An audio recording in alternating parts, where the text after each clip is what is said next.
Good afternoon, my friends. Thank you for joining us for one more session of Kardec After Lunch, part of SpiritismStudy.org, being hosted by Kardec Radio. Um, Allow me to make a couple announcements. Please download Kardec Radio app and feel free to listen to Kardec Radio programs and podcasts at your own leisure. Feel free also to send questions to Kardec Radio's Twitter account. And remember, all this work is done by volunteers, but there are costs associated with web and app hosting, along with broadcast and publishing.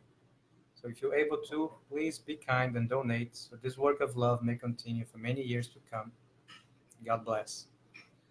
As it has been customary, we are going to be reading from one of Kardec's books, and this one is going to be the Medium's book. But remember, this is just a reading and commentary, not a mediumship session. Also, this is not meant to replace a study at a Spiritist society or center if you happen to have one nearby. It's just meant to complement.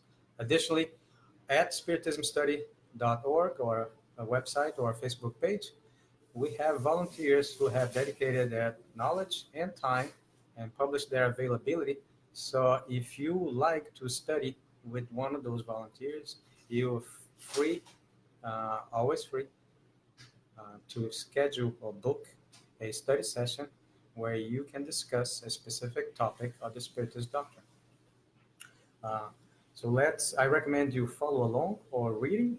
And if you happen to have this edition of the book, you can open up on page 71. Okay. If you don't have a book with you, you can go to kardecpedia.com, and on the top corner, you switch to English, and you can go to the Medium's book, go to chapter 4, Theories, and item number 45 is where we're going to start our reading today. By the way, thank you, Vanessa, for your support. And let's start. Number 45, the somnambulism theory. This theory used to have many adherents, and even now it still has a few. Now, when it says now, of course, this was written in the middle of the 19th century and in Europe. So consider France or the vicinity of in the middle of the 19th century. Like the collective soul theory, this one holds that all the intelligent communications proceed from the soul or spirit of the mediums themselves. And nowadays, I believe we understand those type of communications, and they're categorized as animistic, something that comes from the medium, from past experience, not necessarily from a separate spirit. Oh, thank you, Sally Regina, for your support. However, in order to explain how mediums can address subjects that are outside their realm of understanding, rather than consider them as having a collective soul, it attributes it to a momentary overstimulation of the medium's mental faculties.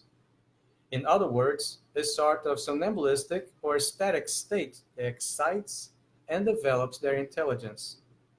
One cannot deny that in certain cases, such a cause could have an influence, but it will be quite enough to have seen how the majority of these mediums operate in order to understand that this theory cannot resolve all the cases.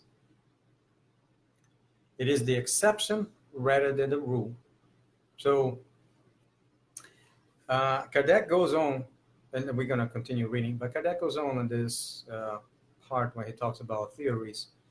And collecting the theories that were developed at that time, the middle of the 19th century, to explain the phenomena of the dancing tables or other mediumistic phenomena that were pretty much in vogue at the time. Many sessions were even done in public affairs, and you can see that if you have a chance to, if you have Netflix, you can go and look for Kardec, the movie, and you can watch it. It has both an audio track in English and also subtitles. And it has a scene specifically to this we just discussed. Continue. It could be the answer if mediums always possess the air of a visionary or an ecstatic, an appearance that they could simulate perfectly if they wanted to put on a comedy show. But where does this inspiration come from when mediums write like a machine and without any awareness of what they are receiving, without any emotion, without being at all concerned with what they are doing, all in an entirely distracted manner, even laughing and dealing with other matters at the same time? One might understand the overexcitation of thought, but not how it could enable mediums to write who do not know how to. So basically, he's talking about illiterate mediums who started to write, and of course, it doesn't matter what language they were writing in, but some mediums even were able to write in languages they didn't know. Continue. And even less when the communications are transmitted through raps or with the help of the planchette or basket. Those two are also shown in this movie, the planchette or the basket. Over the course of this work, we shall see what cause must be attributed to the influence of the medium's ideas.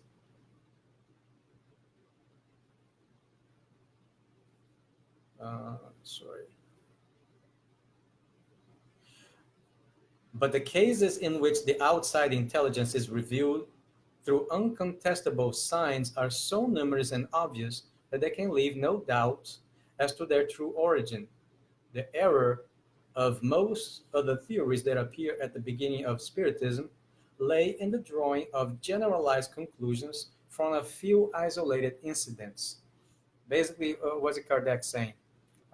He's saying that if you do not have the diligence and the foresight to develop a theory that explains many, if not all, phenomena, if you are only treating with an isolated or one single incident or event, your theory it's likely not going to have the validity that you expect, right? So Kardec mentions this many times, especially in the introduction of the Spirits book, that in order to be able to talk about a subject at depth, you have to put in the effort to collect the necessary information, to analyze, to study. You have to dedicate months, years to this effort to be able to discuss the subject in a productive manner, right? Now, everyone has opinions, but until those can be validated, they are just opinions, right? Continue, paragraph number 46. Oh, thank you, Murilo Soranzo, for joining, and Rihanna Williams. Pardon if I mispronounce your names. 46 is the pessimistic, diabolical, demoniac theory, which I believe some still believe to this day. Here we shall enter upon another order of ideas. Having proven the intervention of an outside intelligence, so at least someone accepted that much, intelligence outside of matter, it was then necessary to try to understand its nature. The easiest means would undoubtedly have been to simply ask it, but certain individuals did not see this as a sufficient guarantee. Instead, they preferred to see all the manifestations as the work of the devil. And I mean, like exclusively. That means that all the manifestations, without any exception, are. Hello, Suzanne Barker Griffin. Appreciate for being with us.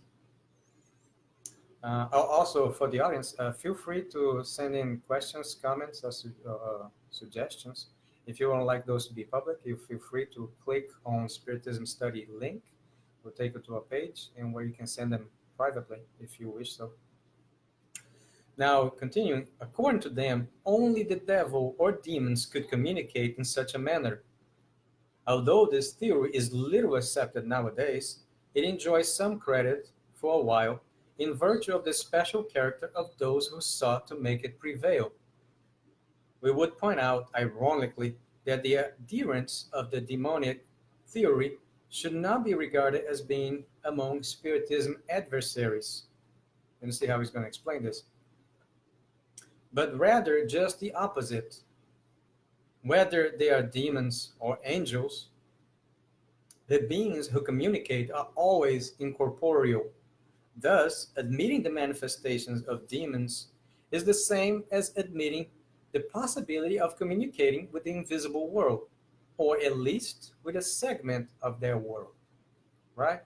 So it is, without a doubt, at least, I guess they have accepted halfway. They accepted that much that we can communicate with, with spirits.